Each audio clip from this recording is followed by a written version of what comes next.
para câncer de mama, olha que interessante, o álcool é até pior do que o cigarro. É um dos poucos cânceres que... Meu Deus, eu tô chocada com essa informação. Então, para câncer de mama, o álcool é muito ruim, ele interfere muito no metabolismo do estrogênio, no metabolismo hepático. Então, realmente é algo muito ruim. E não existe, a princípio, uma dose segura, tá? Mas é comprovado que é dependente do tempo de uso e da quantidade de uso. Então, o ideal, poxa, Léo, eu gosto de um vinhozinho, posso tomar? Tome a menor quantidade possível pelo menor tempo. Então, uma vezinha por semana, pouquinha coisa.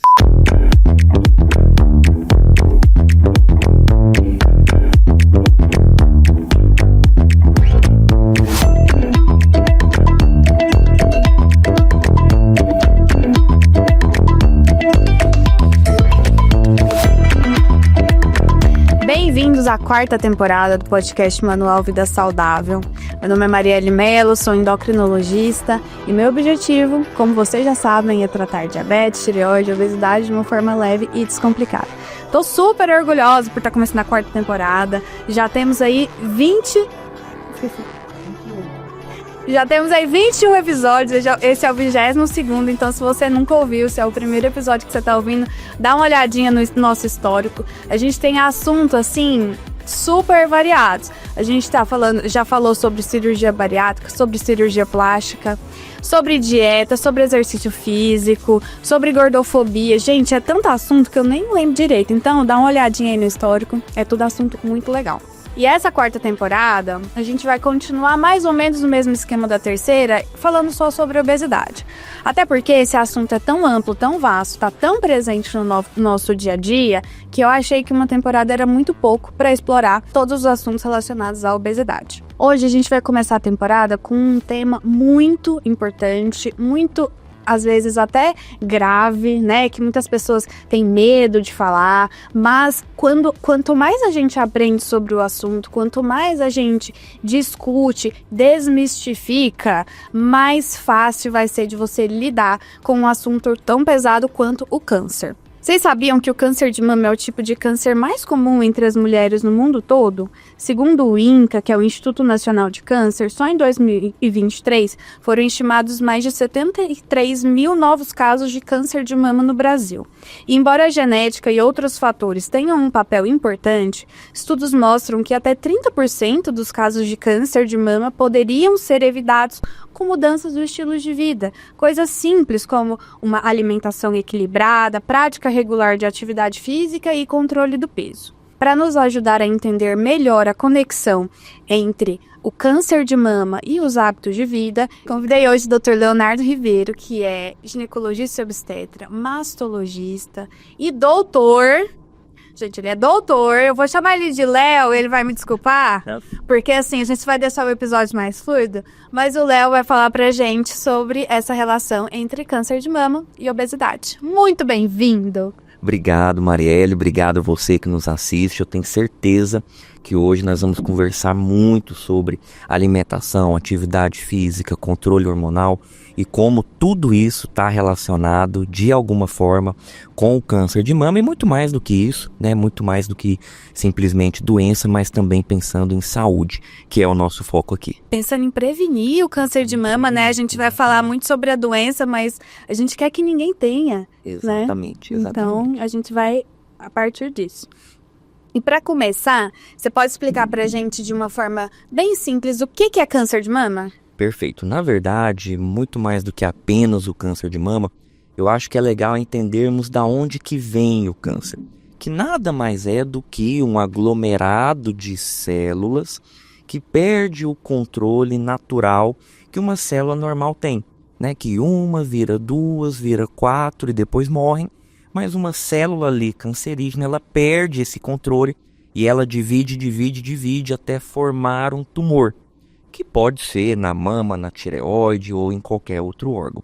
E o câncer nada mais é do que um aglomerado desse de célula que passa a ter a capacidade de enviar filhotinhos, de enviar metástases para outros órgãos. E é aí que mora o perigo do câncer. Então, o perigo maior é quando ele dá metástase. Exatamente, né? Quando ele está ali localizado, quando a gente descobre no começo, de uma forma geral, o tratamento é muito efetivo e a gente tem altas taxas de cura. E justamente por isso que nós vamos comentar aqui hoje a importância de ter esse controle. Agora, infelizmente, quando ocorrem as metástases, aí de uma forma geral, a gente já tem uma situação um pouco mais complicada. A conversa já muda, né? Então a gente vai falar aqui muito na base mesmo, né? Naquele início, vamos lá, vamos prevenir de tudo que a gente puder, por tudo que a gente puder. Depois, se tiver localizado, vai tratar o local E descobrir no começo. Para evitar que chegue nesse ponto mais avançado, né? Que é mais difícil de tratar. Exatamente. Então, assim, voltando mais para o assunto do podcast, qual que é a relação entre câncer e obesidade? Porque você pensa, uma doença que muita gente nem interpreta como doença, né? Que é a obesidade, pensa que é só uma questão estética, que é uma questão visual. Por que isso tem a ver com câncer? Que é uma doença que é, igual você falou, uma célula desordenada multiplicando. Exatamente. Pessoal, é importante vocês entenderem que a obesidade não é simplesmente acúmulo de gordura ali na pochetinha. Na verdade, todo aquele processo inflamatório gera um monte de substâncias na corrente sanguínea que vão atacando de uma forma lenta todo dia as células normais do nosso corpo. Um monte de radicais livres atacando o DNA das nossas células. E isso a gente não vê, a gente não sente dor, a gente não sente nada. Mas de repente, alguma célula que a princípio não teria nada, passa então a ter esse start, passa a ter esse descontrole.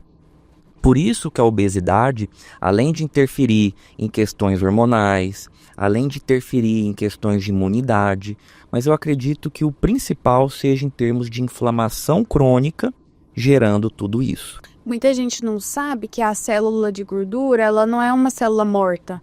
Ela tá uma célula lá que ela tá crescendo, ela tá acumulando ali na região abdominal, mas também na região entre os órgãos, né, aquela gordura visceral, e aí ela, igual você falou, ela vai eliminando ali substâncias que inflamam e vão para a corrente sanguínea e vão para outras células. Então, uma gordura ali abdominal vai chegar numa célula da mama, assim, o radical livre, né, daquela gordura abdominal vai chegar na mama e ali ela pode encontrar um gatilho para desencadear uma proliferação, assim, exacerbada, né, e fora de controle. É aí que mora o perigo. E não dá para saber quem que vai ter, quem que não vai ter. Exatamente. Juntam-se a isso uma série de outros fatores. Então, o câncer de mama, gente, não vem ali por um fator. Não tem como eu pedir um exame. Léo, meu câncer de mama foi causado por conta de quê? Foi por conta do anticoncepcional que eu tomei? Não sei.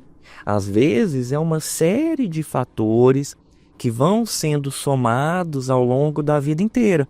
Então, junto agrotóxico que a gente come sem querer, junta fatores hormonais, né? E aí entra, sim, questão de menopausa, questão de terapia de reposição hormonal, uma série de questões. Entra também, por exemplo, fatores genéticos, tá? Que também podem influenciar. Então, quando nós somamos isso tudo, né, mais a obesidade, aí nós temos os fatores de risco principais para o aparecimento de um câncer. É como eu gosto de fazer a analogia. Você já assistiu Meninas Superpoderosas? Não. Não, o desenho. O desenho! Eu falei, meu Deus! É que o filme não, mas os desenhos... Você não é tão novo assim? Meninas Superpoderosas. Como que era pro professor lá fazer as meninas, né? Então, era vários temperos, pimenta, sei lá, não lembro. Então, e aí no final tinha um fator X lá, alguma coisa que dava o superpoder. O que era aquele fator X? A gente não sabe. Então, assim, se eu coloco má alimentação, sedentarismo, aí vem hormônio, aí vai vindo um monte de coisa, vai juntando, às vezes é no final que vai dar o câncer. Não é a gente achar que é uma coisa só, né? Igual você falou, um exame só Principalmente exame de sangue, né, Léo? Que todo me mundo pede quer. um exame que vai vir escrito por que eu tive câncer. Meu sonho, mas infelizmente Mas não e nem só de mama, né? A gente pode estender isso para todo tipo de câncer, né? Não tem nenhum exame de sangue que vai falar que você vai ter tal tipo de câncer. Engraçado, né? E vem essa cultura que muita gente pede, né? E a nossa geração, nós nos acostumamos a ter tudo escrito, a ter tudo definido. Eu tenho controle de tudo, então eu quero saber, eu quero entender. Mas infelizmente no nosso corpo a gente não tem todas as respostas que nós gostaríamos. Por isso que o ideal é fazer realmente tudo que é necessário, nos cuidarmos, porque não tem como saber se eu tem uma predisposição maior ou menor para determinada patologia. Eu gosto de falar que a gente só controla o que são fatores de risco modificáveis. Então, a genética não tem como, né? O sexo, nasceu mulher, pronto, não tem como. A idade não tem como. Agora, a minha alimentação Tem como. tem como. O exercício físico também, o controle do meu peso também.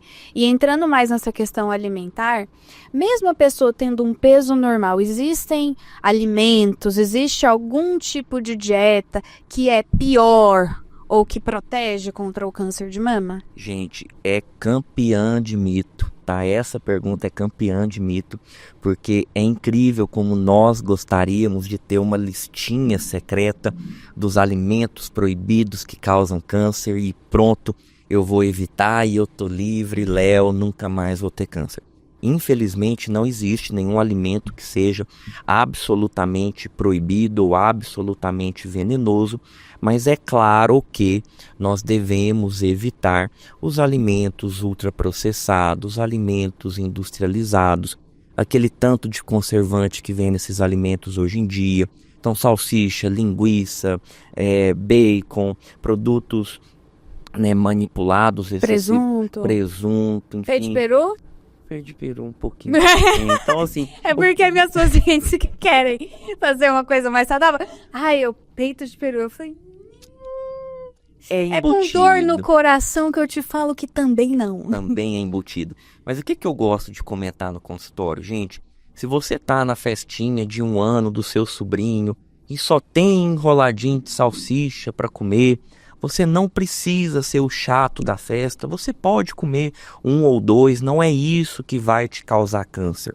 O que nós falamos que você tem que ter uma consciência alimentar é para não tornar isso uma rotina, tá? Não vá comer bacon, presunto, mortadela todo dia, tá? Que não faça parte do seu café da manhã, né? Exatamente. Ali. Então, assim, dá para ter um certo bom senso e, poxa, Léo, é meu aniversário, posso fazer um brinde aqui com a família e tomar uma tacinha de vinho? Pode. Agora, nós sabemos, por exemplo, que o álcool é um grande fator de risco para o câncer de mama. Então, não romantize o álcool, não vá beber toda semana, porque isso vai aumentar o seu risco. Em termos de dieta, perdão, só para complementar. Não, claro. Em termos de dieta, o que nós temos visto nos artigos hoje é uma recomendação para tentar seguir uma dieta um pouco mais mediterrânea, diminuindo um pouco carne vermelha, aumentando vegetais, salada, peixes, azeite, castanhas, né? Realmente diminuindo produtos industrializados. Então nada muito científico, é difícil comprovar essas coisas, mas parece que é a dieta que tem melhor benefício. E muita gente fala do carboidrato, né? Mas a dieta mediterrânea tem bastante carboidrato. São carboidratos integrais, naturais, né? Não é aquele carboidrato que é feito com farinha refinada, né? Não é pão de queijo. Não é pão de queijo, exato. Eu adoro, mas não dá pra comer todo dia. Isso. Então é uma dieta que tem carboidrato, sim. Inclusive, eu acho que mais de 40%, eu acho que é uns 50% da dieta mediterrânea, se eu não me engano, é composta por carboidrato, mas de boa qualidade. Então a gente não precisa demonizar nenhum grupo alimentar. Né? Equilíbrio, eu acho que é tudo. Igual você falou, na festinha de aniversário, só tem refrigerante. Gente, um dia, um pouquinho, não vai fazer tanta diferença, né?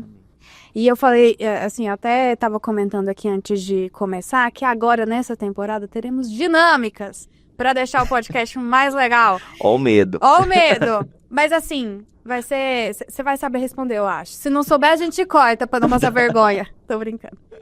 A primeira é um verdadeiro ou falso que eu quero fazer para você, que a gente já começou a falar aqui. Consumir álcool regularmente não tem relação com risco de câncer de mama. Verdadeiro ou falso? Falso, gente. Para câncer de mama, olha que interessante. O álcool é até pior do que o cigarro. É um dos poucos cânceres que... Meu Deus, eu tô chocada com essa informação. Então, para câncer de mama, o álcool é muito ruim. Ele interfere muito no metabolismo do estrogênio, no metabolismo hepático. Então, realmente é algo muito ruim. E não existe, a princípio, uma dose segura, tá? Mas é comprovado que é dependente do tempo de uso e da quantidade de uso. Então, o ideal, poxa, Léo, eu gosto de um vinhozinho, posso tomar? Tome a menor quantidade possível pelo menor tempo. Então, uma vezinha por semana, pouquinha coisa. Uma vez a cada 2 semanas, uma taça. Tô brincando. Isso. Melhor ainda, melhor ainda. Mas é que eu também tinha essa dúvida em relação ao álcool, não só em relação a câncer, em relação a várias outras doenças, até em relação à dependência também. E aí, tudo que eu li, não existe dose segura. Não existe. Então, a gente dá essas recomendações assim, para que não tenha excessos. Mas o ideal no mundo ideal era 0, né? Porque é uma droga, gente. Altera muito, né, quando altera entra. Demais. Altera questão de imunidade, altera distribuição nutricional, altera equilíbrio hormonal, gera também processo inflamatório crônico. Então, assim... Vamos ser cancelados. Não é. Esse episódio Alguém não vai achar uma foto minha bêbada.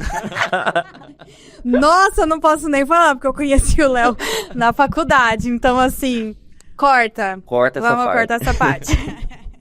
Mas a gente melhora com o tempo, né? A gente estuda, a gente fica sabendo das informações e dá uma... E diminui um pouquinho. Diminui um pouquinho, isso mesmo. A gente falou de alimentação. E falando agora da questão da atividade física, qual a influência? Pelo menos no estudo da obesidade, eu tenho comprovação científica de que pessoa com obesidade sedentária, ela tem maior chance de mortalidade, de complicações do que uma pessoa com o mesmo peso, mas uma pessoa ativa, que faz exercício físico. Isso também a gente também pode passar isso para a questão do câncer ou é diferente? Fundamental. A atividade física, ela interfere tanto no pré-diagnóstico quanto no pós-diagnóstico. Então, na mulher que não teve câncer de mama, a gente já tem pesquisa mostrando que a atividade física, ela também é um fator protetor para o câncer de mama. Junto aí, tudo relacionado. É difícil quantificar quanto vem da atividade física, quanto vem da nutrição, quanto vem do controle do peso.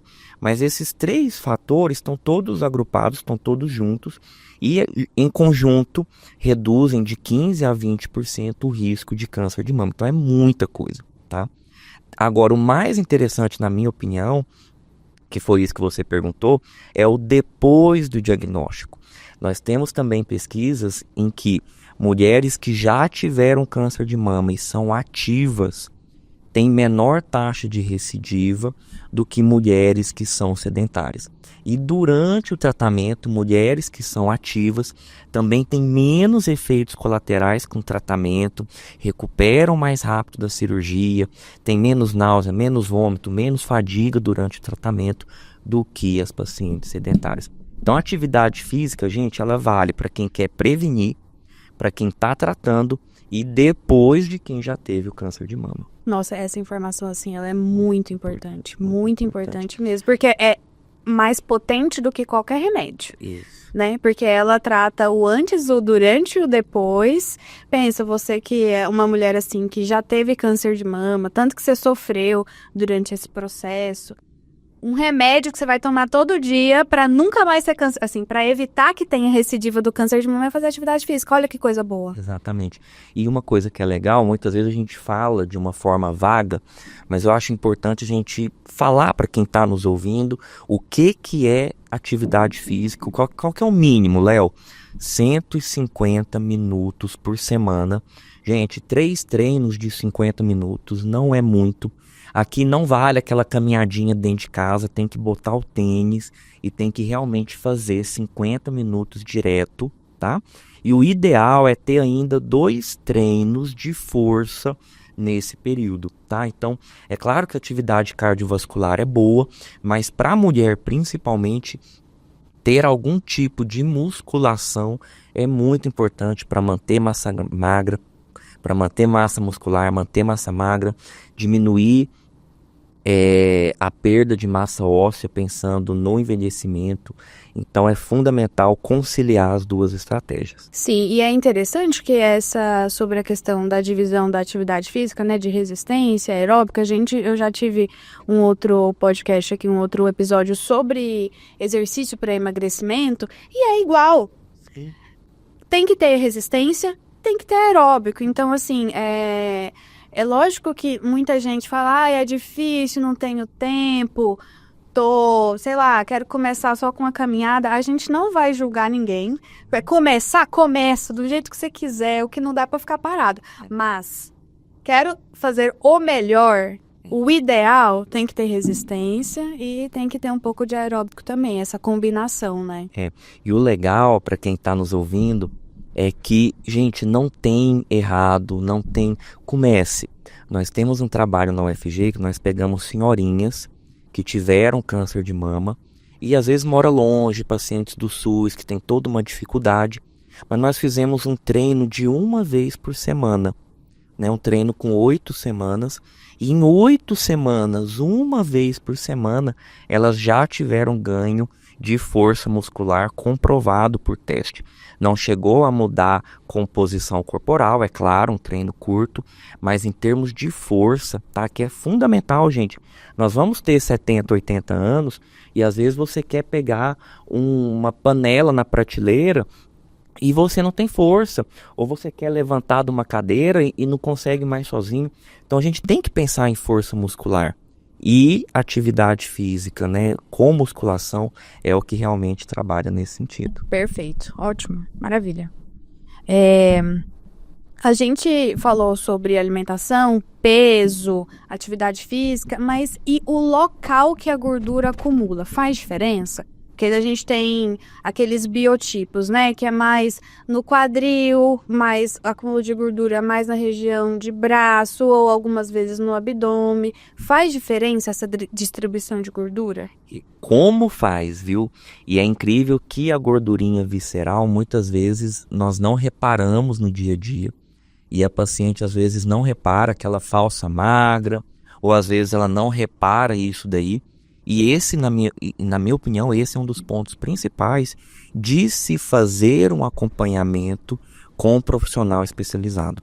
Por mais que todo mundo saiba o que é importante para comer, o que é importante evitar, todo mundo tem uma academia perto de casa hoje em dia, mas olha, fazer um acompanhamento com o nutricionista, com o endocrinologista, para realmente avaliar essa composição corporal, realmente avaliar o perfil metabólico, e entregar uma mudança de fato na composição corporal é o que faz a diferença. Então aquela medida antiga só de IMC ou só olhar o peso na balança, gente, já ficou para trás, não é o ideal. Esquece. Né? E aqui justamente a importância de ter o acompanhamento com um profissional especialista. A gente no consultório tem várias formas de fazer essa medida, né? Nutricionista sempre faz aquela medida de dobras e de circunferência, já dá pra ver. Se você não tiver nada, só tiver uma fita métrica, só de medir a gordura, a circunferência abdominal, já dá pra ter uma noção. E tem bioimpedância, DEXA, que são uns aparelhos, né? Que veem realmente por dentro qual que é a proporção ali entre gordura e músculo. A Tanto é que você falou que academia todo mundo tem perto, às vezes começa a fazer do nada, dieta na internet tem várias, aí você começa a tirar tudo, faz o quê? Perde massa muscular. Isso é vantagem para quem? Só para a sua consciência que vê o peso caindo na balança, né? Mas a saúde... Inclusive em termos de envelhecimento, a perda de massa muscular, a sarcopenia, é tão ruim quanto a obesidade, justamente por conta dessas questões relacionadas ao dia a dia, relacionadas a uma fragilidade de uma forma geral, risco de queda, enfim. Então, gente, tem que ter o acompanhamento especializado. Você pode começar ali do seu jeito, não tem problema, mas assim que organizar a casa, tente fazer tudo direitinho. Eu acho que tem que começar de alguma forma, né? E depois fala assim, não, pera, agora eu quero ter mais certeza. Onde que tá a minha gordura? Aí vai e procura, né? Tem que começar. Vou agora para mais um verdadeiro ou falso. Apenas mulheres com histórico familiar de câncer de mama precisam se preocupar com a doença. Gente, é outro mito enorme, tá? Muita gente acaba valorizando demais o histórico familiar. E olha que legal, só 15, 20% no máximo dos cânceres de mama tem alguma relação com hereditariedade, que é um nome chique que nós damos para esses casos que tem ali uma relação com família. Então, de uma forma geral, 80, 85% dos cânceres de mama vêm do nosso ambiente. Nós chamamos de cânceres adquiridos ao longo da nossa vida. E é justamente por isso que eu estou aqui, que você está aqui, para a gente tentar conscientizar, tá? Então ninguém nasce sabendo essas coisas. Então é justamente por isso que é importante tocar nesse assunto, desmistificar, e é uma pergunta que ainda causa muita dúvida no consultório. E se fosse o contrário, né? Se fosse a maioria hereditário, talvez nem valesse a pena a gente ficar dando esse tanto de informação aqui. Porque daí você, não tem ninguém na minha família que tem, tô nem aí, eu vou comer minha salsichinha todo dia. Exatamente.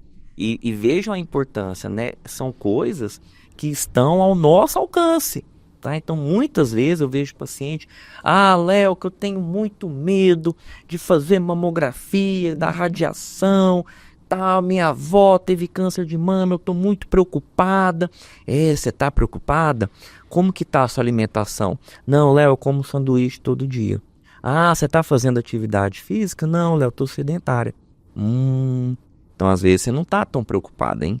É o que eu chamo de um medo seletivo. Então, a gente escolhe uma coisa para descarregar a minha preocupação. Tem um vilão maior ali, né? O vilão é a radiação. O vilão é o que... Nossa, mas aquilo que cabe a mim, não. Isso aqui eu vou fazer vista grossa, não. Então, gente, temos que fazer as partes em todos os sentidos. É porque é muito mais fácil você ficar preocupado com a radiação do exame do que pegar a sua própria culpa e falar assim, olha, minha alimentação tem que melhorar, eu tenho que levantar da cadeira e fazer exercício físico. Eu falo para meus pacientes que estão começando tratamento, até com medicação anti-obesidade, que o remédio pode até diminuir seu apetite, mas ele não vai colocar salada no seu prato, ele não vai te levar para dentro da academia.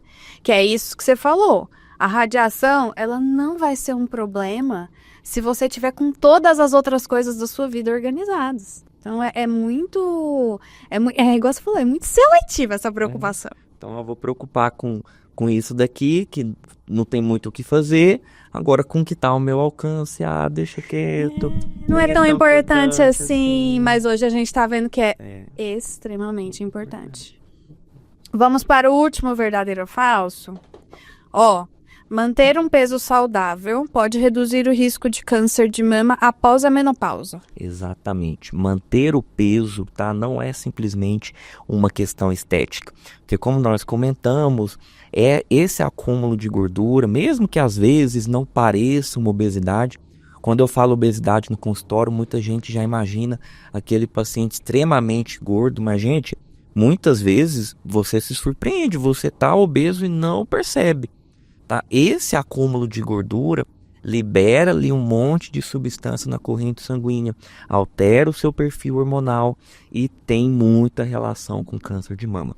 Na pós-menopausa, quem já parou de menstruar, comprovado há muitos anos, mas parece que até na pré-menopausa também já tem alguns efeitos deletérios em termos de câncer de mama. Então a vida inteira tem que manter o peso saudável. A vida inteira, tá? Então, por muito... não tem escapatória. Por muito tempo se acreditou que antes da menopausa podia dar um desconto, podia relaxar um pouquinho, mas parece que não. Já tem estudo mostrando que até na pré-menopausa essa obesidade, esse acúmulo de gordura é ruim.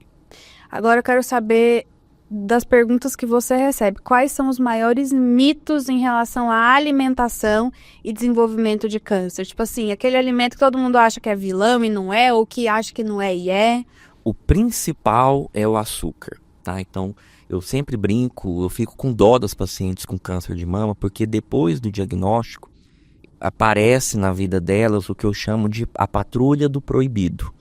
Então é como se a paciente depois do câncer não pudesse mais ter vida, não pudesse comer mais nada, ela não pode nem ser feliz mais. Nossa, você está sorrindo? Mas tô. Eu não tô doente. Eu tenho câncer de mama, mas poxa, calma aí, eu não tô doente. E isso vale muito para alimentação também. Então não existe nenhum alimento que seja proibido nem depois do câncer de mama. Agora, o que eu falo para os pacientes não é que você não pode comer açúcar, você pode comer açúcar. O que eu falo talvez você não deva. Tem que comer com bom senso. E isso vale para mim, vale para você, vale para o nosso câmera, vale para todo mundo, tá? Então, gente, vamos evitar açúcar porque realmente não tem nada de bom naquilo. Tá? Só o gosto. Só o gosto. Então, assim, não faz bem pra gente. Agora, é diferente de, eu vou comer um pouquinho de açúcar no café, uma colherzinha de açúcar no café, que vai fazer o meu câncer voltar, que vai fazer o meu câncer enviar metástase. E não é isso, tá? E o segundo campeão, para mim, é a carne, por incrível que pareça. Muita gente ainda acredita que o consumo de carne, eu não sei de onde veio isso, tem alguma relação com recidiva, com câncer, com piora do câncer, o que também é um mito absolutamente sem sentido. Pelo contrário, nós até recomendamos o consumo de proteína. Proteína é músculo, proteína é fundamental para o nosso organismo. Então, se eu pudesse falar alguma mensagem aqui em termos de alimentação tenha atenção ao consumo de proteína, tá? Não restrinja a carne. Em segundo lugar, tenha bom senso com açúcar, evite açúcar, diminua o açúcar da sua vida, assim como eu tento, mas pode comer um pouquinho de vez em quando. Não é uma xícarazinha, não é uma colherzinha na xícara do café que vai mudar o seu câncer. Tá, beleza. Então é tudo questão de equilíbrio mesmo, né? Equilíbrio, pronto. Não tem nada proibido. Nada proibido. Em relação a agrotóxicos, transgênicos também, que muita gente fala, né? Tem alguma evidência de que alguma coisa realmente vai fazer mal? O pior que tem. Já em termos de câncer de mama, saindo agora os primeiros trabalhos, já tem um trabalho no Brasil mostrando aumento de câncer de mama em uma população exposta a uma área com muita agropecuária, mas infelizmente é difícil comprovar isso tudo, porque de uma forma científica eu teria que pegar, 1.000 mulheres, não ter consumo nenhum de agrotóxico, 1.000 mulheres consumindo agrotóxico todo dia, avaliar essas mulheres por 30 anos para conseguir comprovar que nosso agrotóxico foi ruim. Primeiro, que não é ético fazer uma pesquisa dessa, e segundo, que é muito caro, exige muito trabalho. Então, os dados que nós temos são dados indiretos, são dados que não são tão confiáveis. Então, por isso que não é uma coisa tão específica, mas o que nós temos é que sim, também são prejudiciais. Transgênicos também? Transgênicos eu nunca li nada, tá? Seria mais em termos de agrotóxicos defensivos agrícolas mesmo. Eu sempre falo no consultório que não tem como demonizar totalmente eles, porque se não fossem esses defensivos agrícolas, o quilo da cenoura ia ser R$ 80, ninguém ia conseguir comprar verdura nenhuma, o povo ia estar passando fome na rua. E a bolacha ia continuar barata, né? E a bolacha ia continuar barata. Então, de uma certa forma, eu não sou hipócrita, a gente precisa, infelizmente, deles. O que eu recomendo para as minhas pacientes, e que muitas vezes eu não faço, eu esqueço, é lavar os alimentos quando nós chegamos da feira do supermercado. Então, comprou um tomate, comprou um caqui, comprou alguma coisa, chegou em casa, já lave, tá? Faça a higiene desses produtos para tentar minimizar, é o que está ao nosso alcance, o consumo dessas substâncias. Certo.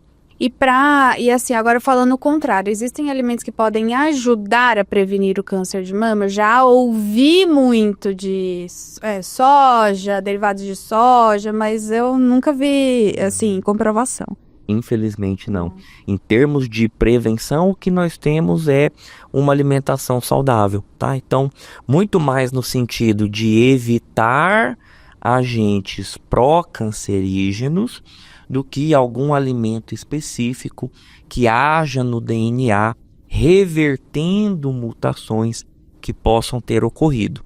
Então, na verdade, só de não piorar as coisas já tá bom, tá? Então, o sentido de uma alimentação saudável é basicamente isso. Até pode ser que exista algum alimento que seja melhor que o outro, mas a gente ainda não tem nada comprovado. E é tudo de um conjunto, né? Não dá pra você separar nada. Então não adianta você falar que, vou comer um derivado de soja todos os dias, sendo que à noite você come um fast food. Agora, um ponto muito importante que eu queria aproveitar, um outro mito campeão de consultório, são as vitaminas.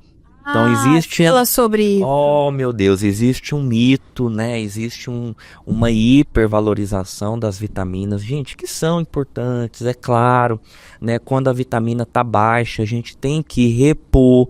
Agora, infelizmente, as vitaminas não têm esse poder milagroso que as pessoas acreditam. Eu brinco no consultório que é aquela imagem do Popeye abrindo o espinafre e ele toma a vitamina e fica feliz, fica hiper forte. Então, muita gente chega para mim, Léo, eu quero tomar um Centrum, um Lavitan, um desses repositórios com 50 vitaminas, mas eu falo, olha, como que tá a sua alimentação? Você tá comendo direitinho? Tem alguma coisa acontecendo? Você tem algum sintoma? Não, Léo, tá tudo bem, eu quero tomar para melhorar a imunidade. Eu falo, não, você não precisa tomar um polivitamínico. Vamos gastar dinheiro com outras coisas? Vamos gastar dinheiro. Vamos pegar no bolso das pessoas, Léo? Porque assim, se você gastar dinheiro com esses remédios aí, que eles te enfiam, você vai deixar de gastar em outro lugar que vai ser até melhor para você. Exatamente. E mesmo que o dinheiro não seja um problema, você muitas vezes está simplesmente sobrecarregando o seu rim, sobrecarregando o seu fígado, consumindo 4, 5 vezes a dose que o seu corpo precisa de vitamina C. Vai sair tudo no xixi. Com uma falsa ilusão de que está protegendo alguma coisa e não está. E está simplesmente indo embora no xixi. Sendo que muitas vezes o que eu reparo no consultório é que a paciente não está consumindo a dose diária de proteína, que é um macronutriente muito mais importante do que uma vitamina D, a vitamina D não. Essa realmente é mais importante. Do que uma vitamina B9, do que um selênio da vida, tá? Então, assim, gente, tome cuidado para não hipervalorizar um ponto, uma substância, uma vitamina e deixar de fazer o básico. Mas é igual você estava falando mais cedo, é uma valorização seletiva de uma coisa que é muito mais fácil, eu ir lá na farmácia, comprar uma vitamina e tomar 2, 3, 5 cápsulas por dia, do que ir na feira, fazer a salada, comer a fruta, fazer o exercício. Então, é isso que aumenta a imunidade, é isso que diminui risco de câncer, só que é muito mais trabalhoso. Muito mais trabalhoso. E ainda junta, tá? Você que está preocupado com a imunidade, ainda junta o sono, tá? Você está dormindo bem? Como que tá o ambiente familiar? Tá aquele ambiente pesado? Como que tá o estresse no trabalho? Seu nível de cortisol tá nas alturas, você fica nervosa o dia inteiro, não adianta tomar um polivitamínico, tá? Então tudo isso interfere, tudo isso tá conectado e essa é a definição de saúde, tá? tá? Não é tomar um polivitamínico que vai te deixar saudável. Com certeza.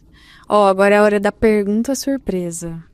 Surpresa, gente! Eu sempre mando para todos os convidados um roteiro, mais ou menos o que a gente vai falar, mas agora temos pergunta surpresa. E eu não dou conta de mentir, então eu falei pra Marielle, ó, não me manda, porque eu não vou dar conta de disfarçar. Vai, manda. Ó, pergunta surpresa. Se seu corpo pudesse dar um sinal de alerta sobre o seu risco de câncer de mama, qual sinal seu corpo te daria? Essa notícia é triste. Em termos de sinal, nenhum, sabia?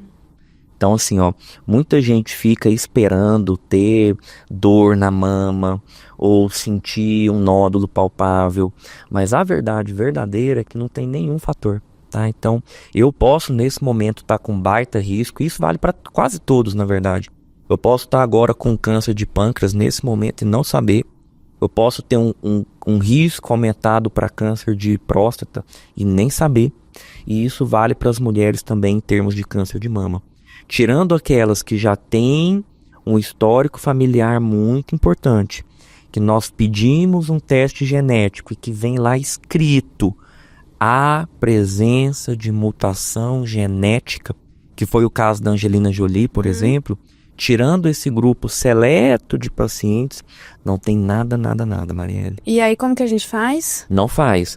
Bom, na verdade, a gente faz o que nós falamos aqui no podcast, que é cuidar, tá? Então, vários cuidados, né?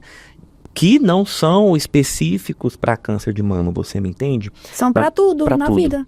Tá?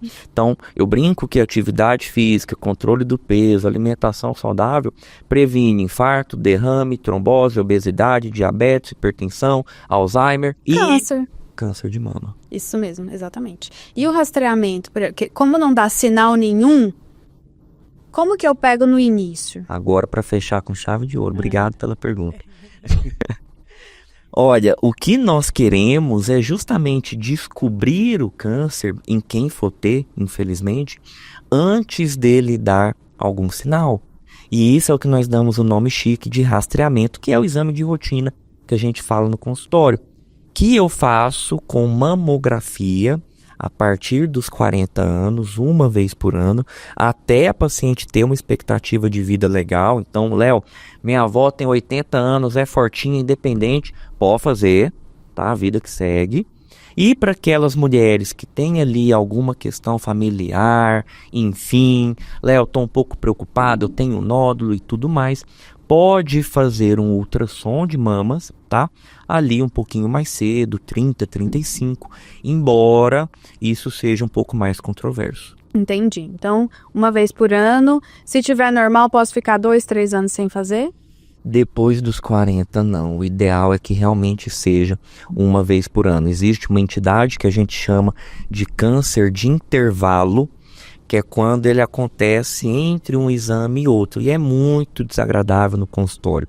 Então, fazendo a cada 2, 3 anos, aumenta muito a taxa, a chance de ter alguma surpresa nesse período. E aí tem um risco de estar maior, de já ter, né, enviado metástases. Então é o que a gente não quer, esse risco que a gente não quer, né? E muitas vezes, por mais que, Léo, eu vou ter o câncer de todo jeito, o que muda ter 1 ou 3 centímetros? Muda muito, gente, porque às vezes é a diferença de uma cirurgia pequena ou uma cirurgia grande. Mas principalmente é o que pode fazer a diferença em termos de quimioterapia. E só quem fez uma quimioterapia, tá? Por mais que seja importante, sabe o peso de uma quimioterapia na vida dessa pessoa. Então, muitas vezes, um tumor de 1 centímetro não vai para químio, um tumor de 2,2 centímetros vai para químio. Então, fazer o diagnóstico precoce pode mudar muito a vida dessa mulher. Então, acho que aqui a gente meio que resumiu o que dá para fazer para diminuir o máximo possível o risco de ter um câncer de mama agressivo, né? Então, primeiro, aquelas coisas básicas de prevenção, né? Alimentação, atividade física, dormir bem, evitar estresse e tudo mais. E rastreamento. Porque independente de eu fazer tudo perfeitamente, a minha vida é 100% saudável, meu percentual de gordura é baixo, meus exames estão normais, mesmo assim, eu posso ter, né? Por um destino aí, o azar da vida. Então, o rastreamento é a outra coisa que vai proteger. Exatamente. Porque muitas vezes o próprio envelhecimento nos dá essa tendência de ter alguma mutação genética ali no nosso DNA. E eu sempre falo para as pacientes também que nós, por mais que a medicina tenha avançado tanto, nós não temos todas as respostas ainda. E pode ser que daqui a alguns anos nós descobramos vários outros fatores que às vezes a gente não sabe hoje. Desde teflon da panela, desodorante, tudo isso que hoje eu falo que não causa câncer, sei lá, radiação do celular, sei lá, às vezes... Micro-ondas, café plástico. Será que tomar um cafezinho num copo de plástico... água que ficou dentro do carro. Água que ficou dentro do carro. Tudo isso hoje eu falo que não causa câncer, que a gente não tem dado, que é mito e etc. Mas eu me coloco numa posição, né, de ter o entendimento de que a medicina ainda está engatinhando e nada me garante que daqui 20, 30 anos a gente não descubra coisas novas que possam justificar por que o câncer de mama tem aparecido cada vez em mulheres mais jovens, tá? Então, eu tenho pacientes de 26, de 30, 31 anos, pacientes magras que se cuidam com exame genético negativo, normal, que eu simplesmente não sei responder por que elas tiveram câncer de mama. Então, assim, tem mais coisa acontecendo na medicina. Tem um buraco negro ainda ali, né? A né? medicina não sabe tudo, tá? E cabe a nós, na minha opinião, ter essa humildade de entender isso, tá? Não ter ansiedade por isso, tá? Isso faz parte da vida. E fazer aquilo que está ao nosso alcance. E também não dá pra ficar tendo terrorismo, né? Falar assim, não, é o plástico da garrafa, é isso, é aquilo, tudo que surge. Se você for acreditar em tudo aí, acabou. Você vai viver numa redoma de vidro e não vai sair de casa. Não vai viver. Porque tudo na vida tem risco. Andar de carro tem risco. Eu vim aqui hoje dirigindo, eu podia ter tido um acidente de carro. Se eu comi uma azeitona ontem à noite, eu podia ter engasgado. Se eu subir numa escada no final de semana, eu podia ter caído. Né? Então a vida tem risco, infelizmente. Mas o que cabe a nós é tentar minimizar. Né? Então, usar o cinto de segurança. Não dirigir antes de beber, não furar o sinal vermelho. Então é isso que cabe a nós. E ter a tranquilidade, paz de espírito, de que pronto, eu fiz o que está ao meu alcance. E para finalizar, a última dinâmica. Desafio mama saudável. Como que é esse desafio? Você vai propor uma meta simples, atingível, mas que a longo prazo pode deixar a mama de uma das nossas ouvintes aí mais saudável. Pronto. Atividade física ou controle do peso? Eu colocaria atividade física. Então, meninas, 150 minutos por semana de atividade física. E eu não quero que você coloque como meta perder peso, tá? Então, a meta vai ser fazer atividade física. Muitas vezes, Mariela, eu vejo que a gente coloca metas muito altas. A minha meta é perder 15 quilos em 6 meses. Minha meta é... E aquilo não está ao seu alcance. Então vamos colocar uma meta que depende de você, que depende de mim. Vamos fazer um compromisso. 3 vezes por semana, 150 minutos. E isso nós vamos fazer por um ano. Tá? Daqui ano que vem nós vamos gravar. Ano que vem a gente conversa de novo. Quero os depoimentos aí de quem fez. E de brinde, tá? A percepção que eu tenho é que quem gasta 150 minutos por semana na atividade física, fica 1 hora na esteira para perder 100 calorias, não chega em casa e come um sonho de valsa à toa. Porque é muito ingrata a relação. Não é? É desproporcional o tanto que você gasta e o tanto que tem. Então, se eu pudesse escolher eu escolheria atividade física. Porque de brinde eu acho que ela melhora um pouquinho a alimentação. Melhora. E se fizer por um ano, invariavelmente vai controlar o peso. Então aí eu teria meus 3 fatores principais partindo de um primeiro, que é a atividade física. Concordo 100%. A atividade física costuma ser um hábito angular, um hábito que te puxa outros hábitos bons. Então, é maravilhosa essa. Acertei. Fechamos bem aqui o desafio Mama Saudável. Perfeito. Muito obrigada, Léo, amei. Fala para todo mundo suas redes sociais, onde você atende, como que te acha. Gente, vai ser um prazer poder cuidar de vocês, não apenas quem tem algum exame alterado, mas também quem tem esse entendimento e quer fazer um rastreamento. Eu atendo aqui em Goiânia, vou deixar aqui na legenda depois os comentários, o telefone, né, as redes sociais. E, de uma forma geral, a mensagem que eu queria passar é: se cuide, tá? Caso, mesmo se cuidando, tenha alguma surpresa no exame físico ou em algum exame de imagem, respire fundo, tenha calma. Eu costumo dar muito mais boas notícias do que más notícias. Agende a consulta, vá no mastro, mas com toda a tranquilidade do mundo.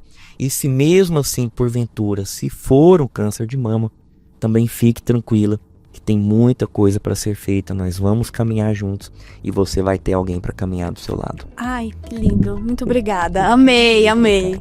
Gente, nossa, o episódio foi maravilhoso. Eu tenho certeza que você gostou, então dá o like. Não vai custar nada, não vai cair seu dedo. Encaminha para quem você acha que precisa saber desse assunto. Se inscreve no canal, ativa o sininho. A temporada tá só começando e ainda tem muito episódio legal vindo por aí. Muito obrigada. Um abraço, gente. Com Deus.